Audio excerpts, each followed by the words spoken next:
ఇప్పుడు చెప్పు, ఎక్కడికి వెళ్తున్నావు? గోవాకి. గోవాక? అది బైక్ మీద? అవును. సీటు కాస్త చెక్కపేట అవుతుంది.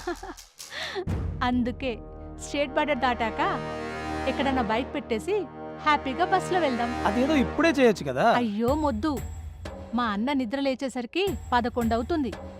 ఈలోగా మనం కర్ణాటక బార్డర్ దాకా చేరుకుంటాం. పైగా ఈ టైంలో డైరెక్ట్గా గోవాకి బస్సులు ఉండవు. నీ పెళ్ళి నా చావుకొచ్చిందే. ఏంటి? ఏం లేదులే, గోవా వెళ్ళాలంటే డబ్బులు ఉండాలి కదా. నా దగ్గర 500 ఉన్నాయి.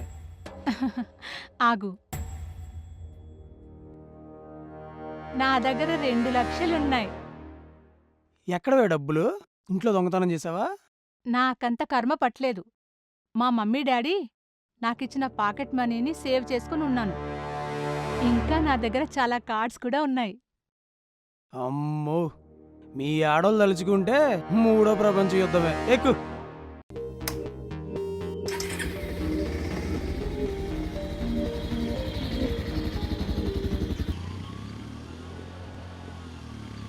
నేనే బైక్ ఆపమని చెప్దామనుకున్నాను. థ్యాంక్ యూ, నువ్వే ఆపేశావు.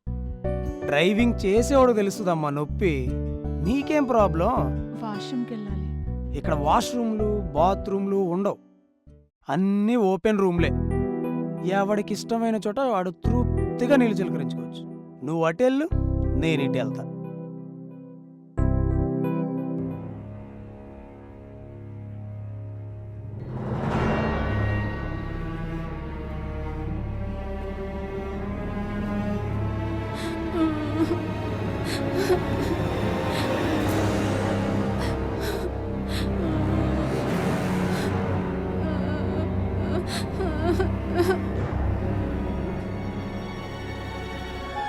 ఏంటి, ఏమైంది? శ్ష్!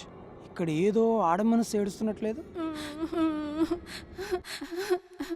అవును, ఎవరు ఆడపిల్ల ఆపదలో ఉన్నట్టున్నది. ఏడు పటువైపు నుంచి వినిపిస్తుంది. పద.